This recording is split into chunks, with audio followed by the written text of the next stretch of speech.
चलिए आगे कुछ अलाउंसेस देखते हैं हम लोग। अब ये आपके बहुत सारे अलाउंसेस ना कुछ मिलिट्री डिफेंस आर्मी से रिलेटेड ज़्यादा हैं, जो हाइट है एरिया के हिसाब से आपको डिफाइन करने पड़ेंगे। अब ज़रा देखिए आगे क्या आता है। Special compensatory tribal area allowance या शेड्यूल अलाउंस या एजेंसी अलाउंस स्पेसिफाइड स्टेट। देखिए ये ना स्टेट वाइज डिपेंड करता है कि ये पर्टिकुलर स्टेट डिफाइन करे। जैसे फॉर एन एग्जांपल अगर हम नक्सल, जहाँ पे नक्सल आई होता है थोड़ा सा, वहाँ पे इंसिडेंट्स वगैरह हो जाते हैं नक्सली बेल्ट वगैरह में, जैसे आपके झारखंड वगैरह छत्तीसगढ़ वगैरह में, तो वहाँ पर अगर किसी की पोस्टिंग वगैरह होती है तो वहाँ पर ट्राइबल अलाउंस अलग से दिया जाता है। या कुछ ऐसे एरिया जो कुछ शेड्यूल्ड एरिया बताए हुए हैं, या कोई ऐसे एरिया जहाँ पर थोड़ी मतलब इतना आपको सारी फैसिलिटीज़ अवेलेबल नहीं है, थोड़ा बैकवर्ड एरिया है, थोड़ा रिस्की एरिया, इस तरह से अगर कोई, लेकिन वो स्टेट डिफाइन करती है कि हो सकता है छत्तीसगढ़ में ज़्यादा हो और किसी स्टेट में कम हो, या हो सकता है किसी और स्टेट में ज़्यादा हो। तो डिपेंड करता है कि आपकी पोस्टिंग किस स्टेट में, उसके हिसाब से ही ये अलाउंसेस आपको मिलते हैं। और एग्जेम्पशन भी आपको उसी के अकॉर्डिंग ही मिलती है। लेकिन यहाँ पे जो एग्जेम्पशन है वो एक्चुअल अमाउंट रिसीव या फिर 200 रुपये per month, whichever is less. Actual amount receive depend करता है किस स्टेट में, लेकिन आपको मैक्सिमम एग्जेम्पशन कितनी मिलेगी, 200 रुपये per month, whichever is less. या तो अमाउंट आपको 100 रुपये मिले तो 100 रुपये हो जाएगी। अगर आपको अमाउंट 300 रुपये मिल रही है तो मैक्सिमम एग्जेम्पशन कितनी मिल जाएगी, 200 रुपये पर मंथ की। ठीक है, ये तो अभी आप इतना क्लियर हो जाएगा, इतना तो आप समझ चुके हो। एक्चुअल अमाउंट रिसीव या फिर 200 रुपये, विच एवर इज लेस। तो मैक्सिमम आपकी एग्जामेशन कितनी हो जाएगी, मैक्सिमम एग्जामेशन आपकी 200 रुपये ही तो होगी। 200 से ज्यादा है तो 200 मिलेगी, 200 से कम है एक्चुअल अमाउंट रिसीव 150 है तो 200 में तो 150 ही मिलेगी। तो मैक्सिमम 200 से ऊपर तो जा ही नहीं सकते। उसके बाद special compensatory hill area allowance और हाई एल्टीट्यूड अलाउंस और अनकॉग्निशनल क्लाइमेट अलाउंस और स्नो बाउंड एरिया अलाउंस और एवलंच अलाउंस। अभी समझ में आ रहा है? जो हमारे डिफेंस लोगों के हैं, हीरोज़ हैं, हमारे मिलिट्री आर्मी के हीरोज़ हैं, उनकी पोस्टिंग होती है लद्दाख में होती है और भी हिली एरियाज़ में होती हैं। तो डिपेंड करता है वहाँ पे उनकी पोस्टिंग किस एरिया में हो रही है, उनको जो भी अलाउंसेस मिलता है, जैसे आप स्पेशल कंपनसेटरी हिल अलाउंस बोल दो, या हाई एल्टीट्यूड अलाउंस बोल दो, या फिर अनकॉग्निशनल क्लाइमेट अलाउंस बोल दो, या फिर स्नो बाउंड एरिया अलाउंस बोल दो, या फिर एवलंच अलाउंस बोल दो, किसी नाम से भी बोल दो। तो जो भी आपको अमाउंट मिलती है वो होती है 800 और 300 रुपये per month, depending upon the specified location. मैंने जैसे आपको बताया था, डिपेंड करता है कि आपके किस लोकेशन में पोस्टिंग है। तो 800 रुपये या फिर 300 रुपये प्रति माह के हिसाब से आपको एग्जेम्पशन मिलेगी। लेकिन 7,000 रुपये per month in Siachen areas of Jammu and Kashmir. लेकिन ये अमाउंट बढ़ के 7,000 रुपये पर मंथ हो जाएगी अगर आपकी पोस्टिंग, उन डिफेंस वालों की पोस्टिंग, उन आर्मी वालों की पोस्टिंग जम्मू कश्मीर के सियाचिन एरिया में की गई है। और वैसे नॉर्मल लिमिट कितनी है, 800 से या फिर 300 रुपये प्रति माह, depending on the specified location.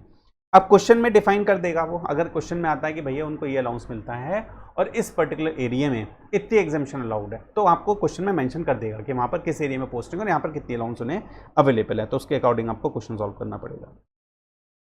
उसके बाद special compensatory allowance in the nature of border area allowance और रिमोट लोकेलिटी अलाउंस और डिफिकल्ट एरिया अलाउंस और द डिस्टर्ब एरिया अलाउंस। अब मान लीजिए जम्मू कश्मीर के बॉर्डर पे या पाकिस्तान के बॉर्डर पे इंडियन आर्मी जो है सिक्योरिटी वगैरह देखती है, तो वहाँ पे भी बहुत रिस्की एरिया होता है, वहाँ पर भी कुछ अलग तरह के अलाउंसेस मिलते हैं। तो इन अलाउंसेस पे जो भी आपको एग्जामेशन मिलती है वो डिपेंड करती है आप किस एरिया में, किस कौन से बॉर्डर एरिया में कितनी वहाँ पे रिस्क है, उस सब डिफाइन उन सब चीज़ों को कंसिडर करते हुए आपको एग्जामेशन मिलेगी। तो वो एग्जामेशन 1300 हो सकती है, 1100 हो सकती है, 1050, 750, 300, 200, depending upon the specified location. इस तरह के क्वेश्चन में भी आपको क्वेश्चन में बताया जाएगा कि साहब कहाँ पर पोस्टिंग है और इस जगह की एग्जामेशन की जो अमाउंट है वो कितनी है। वो 1300 है, 1100 है, 1050 है, 750 है, 300 है, 200 है, आपको उसी हिसाब से। तो यहाँ पर भी क्या है, एक्चुअल अमाउंट वैसे अब यहाँ पे ज़रा ध्यान रखना, 800 के एग्जामेशन, 300 के exemption, depending upon the specified location. यहाँ पर 1300, 1100, 1050, 750, 300 और 200 per month, depending upon the specified location. Actual amount receive या फिर ये अलाउंस की amount, exemption amount, whichever is lower वही आपको एग्जामेशन मिल जाएगी। अब अगला है कंपनसेटरी फील्ड एरिया अलाउंस, ये compensatory modified field area allowance.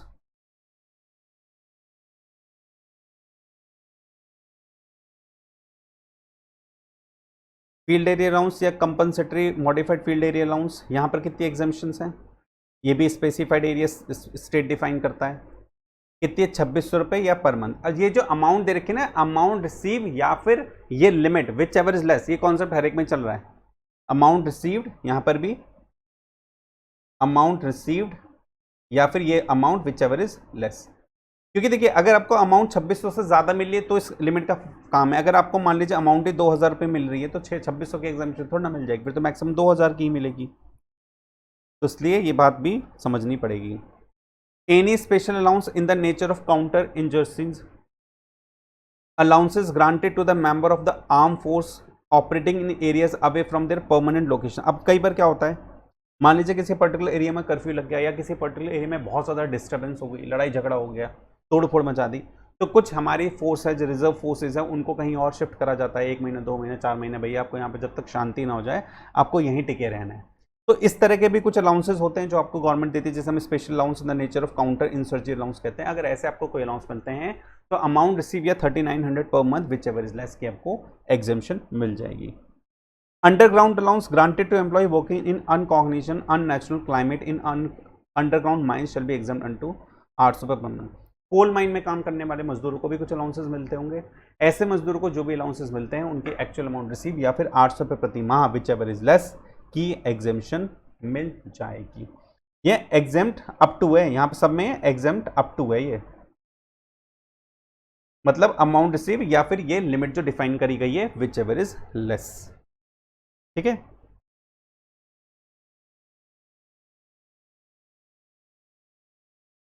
उसके बाद देखिए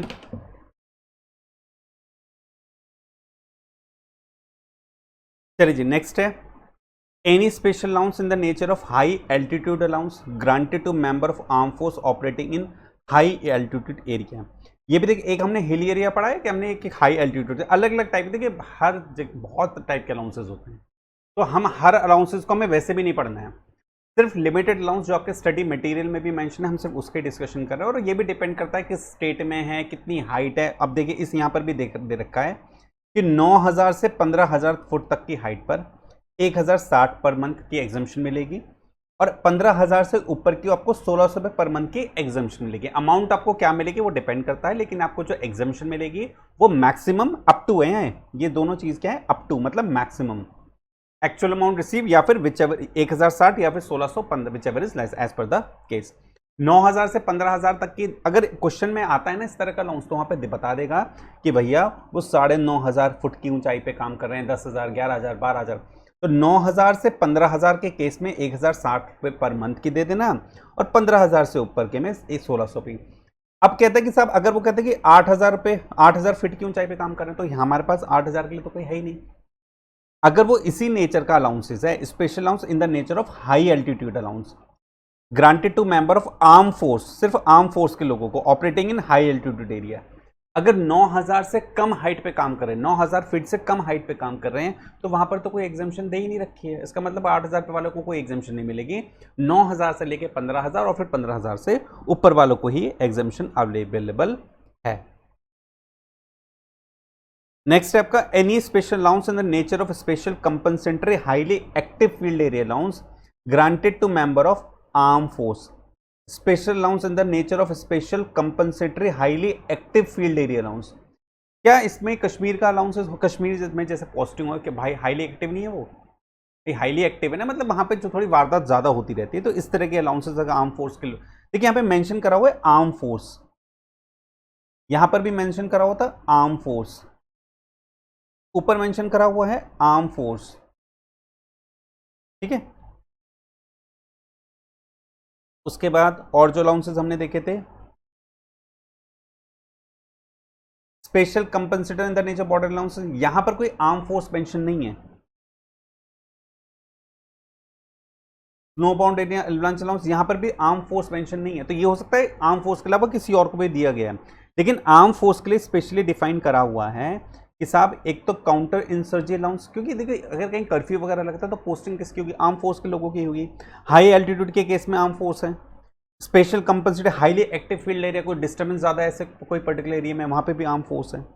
उसके बाद लास्ट है any special allowance in the nature of island allowance granted to the member of arm force in Andaman Nicobar and Lakshadweep group of island 3200 रुपये per month की exemption मिलेगी। अगर आपका पोस्टिंग अंडमान निकोबार या फिर लक्षद्वीप ग्रुप ऑफ आइलैंड में हो जाती है आपकी पोस्टिंग, तो वहां पर आपको 3250 रुपये की एग्जाम्पशन मिलेगी। अमाउंट आपको कितनी भी मिले हमें उससे मतलब नहीं है।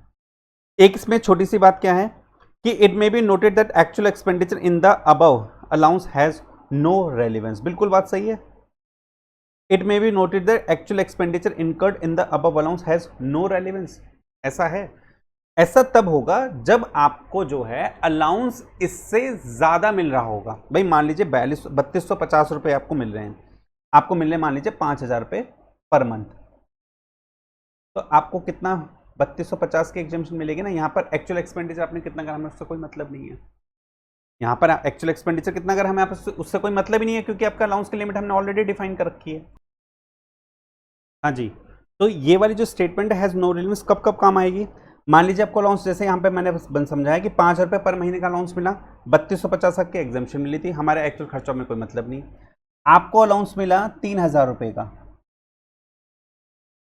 आपने खर्चा करा 2500 रुपए, तो और एग्जाम्शन कितनी आपको मिलेगी, एक्चुअल अमाउंट रिसीव या जो अमाउंट यहाँ पे specify which ever is less, तो यहाँ पे कितनी हमारे आ जाएगी एग्जाम्शन 3000 रुपए। तो एक्चुअल में हमने कितना खर्चा करा हमें उससे कोई मतलब ही नहीं हो रहा है यहाँ पर। भाई एक्चुअल अमाउंट रिसीव या विच जो एग्जेम्प्टेड या जो एग्जेम्प्टेड अमाउंट हमें मेंशन करी विच इज लेस, तो एग्जेम्प्टेड अप टू होगी, लेकिन अगर आपको अमाउंट रिसीव इससे ज्यादा हुई है तो आपको इतनी अमाउंट एग्जेम्प्ट हो जाएगी जो भी हमने मेंशन करा होगा, और अगर इससे आपको कम अमाउंट रिसीव हुई है तो जो रिसीव हुई है वही एग्जेम्प्ट हो जाएगी, क्योंकि एग्जाम्शन अमाउंट लिमिट हमारी ज्यादा है। सिंपल सी बात है, ठीक है।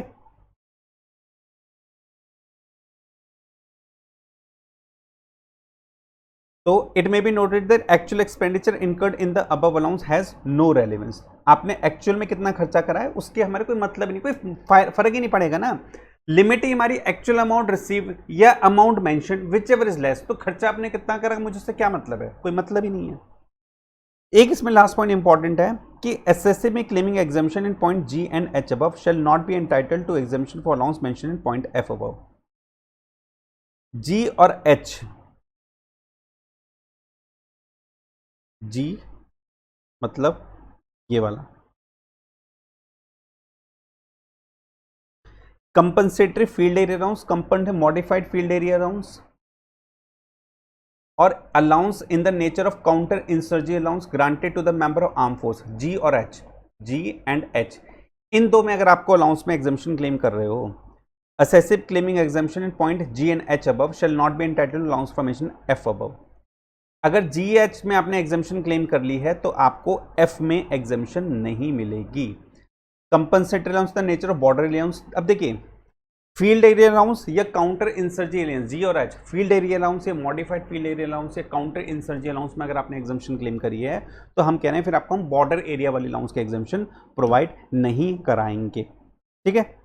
तो एक ही छोटी सी बात है, मैं फिर से क्लियर कर देता हूं, हो सकता है कुछ बच्चों का डाउट आ रहा हो कि साहब इसमें एक्चुअल एक्सपेंडिचर का क्या रोल होगा, एक्चुअल एक्सपेंडिचर का रोल इसमें क्यों नहीं आएगा। देखिए हमने यहाँ पे भी बात करी थी, जैसे हमने पहले एग्जांपल में भी बात करी थी कि साहब अगर आपको मान लीजिए एम्प्लॉयर, या कोई और एग्जांपल भी ले लेते हैं यहाँ पे, 200 रुपये पर मंथ, मान लीजिए आपको 400 रुपये पर मंथ का अलाउंस मिलता है रिसीव्ड, और आप 300 रुपये खर्च करते हो,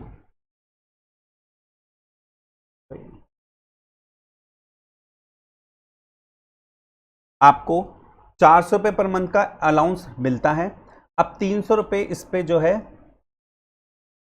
खर्च करते हो इस तरह के अलाउंस के लिए, तो आपकी एग्जाम्शन लिमिट क्या 300 से कुछ कंसीडर होगी, या मुझे पता है कि एक्चुअल अमाउंट रिसीव या 200 रुपये which ever is less, which ever is less क्या है 200 रुपये पर मंथ, 200 रुपये टैक्सेबल हो गया। तो क्या रेलिवेंस आई एक्चुअल एक्सपेंडिचर की, बिल्कुल भी नहीं आई। चलिए दूसरा एग्जाम्पल लेते हैं, आपको मिलते थे 400 रुपये, आपने खर्च करे 500 रुपये, तो एक्चुअल अमाउंट रिसीव्ड या 200 रुपये per month whichever is less, which ever is less 200 रुपये 500 की, कोई रेलिवेंस नहीं है इसकी अभी भी। आपको मिलते हैं 100 रुपये पर महीना इस तरह के अलाउंस, आपने खर्च करे 150 रुपये पर महीना, एग्जाम्शन क्या मिलेगी, एक्चुअल अमाउंट रिसीव या 200 रुपये पर महीना which ever is less, which ever is less है 100 रुपये पर महीना, तो जीरो आपका टैक्सेबल। क्या एक्चुअल एक्सपेंडिचर रेलेवेंस है। तो इस तरह से, क्योंकि यहाँ पे ना एक्चुअल एक्सपेंडिचर हमें कुछ लेना देना है ही नहीं, हमने यहाँ पे बड़ा सिंपल यहाँ पे बोल दिया है कि सब एक्चुअल अमाउंट रिसीव्ड या फिर एक्चुअल अमाउंट रिसीव्ड या फिर limit specified which ever is less, actual amount received या फिर limit specified which ever is less. Actual expenditure से हमें कोई लेना देना नहीं है, लेकिन ऊपर वाली जो कैटेगरी थी उसमें हमें लेना देना था, वो कह रहा था एक्चुअल अमाउंट रिसीव्ड या फिर amount spend, which ever is amount spend actual expenditure, actual expenditure. यहां पे हमें एक्चुअल एक्सपेंडिचर से मतलब था, लेकिन अपनी दूसरी सेक्शन 1014(1) में एक्चुअल एक्सपेंडिचर से मतलब है, लेकिन सेक्शन 1014(2) में हमें एक्चुअल एक्सपेंडिचर से कोई मतलब नहीं है। और इसमें बस एक पॉइंट और ध्यान देने वाला है कि अगर आपने कंपलसेटरी फील्ड एरिया अलाउंस या compensatory modified field area allowance और या फिर allowance in the nature of counter insurgency allowance granted to the member of firm, इस तरह के अलाउंस ले लिया है तो आपको बॉर्डर एरिया अलाउंस क्लेम नहीं कर सकते। जी और एच में कोई क्लेम करा है तो आपको एफ की एग्जिम्पशन नहीं मिलेगी, फिर वो पूरी तरह से टैक्सेबल हो जाएगा। ठीक है, तो ये 2 पॉइंट थे जो थोड़े ध्यान रखने पड़ेंगे। बाकी हम फिर अपनी अब तीसरी कैटेगरी पे मूव ऑन होंगे। तब तक के लिए थैंक यू।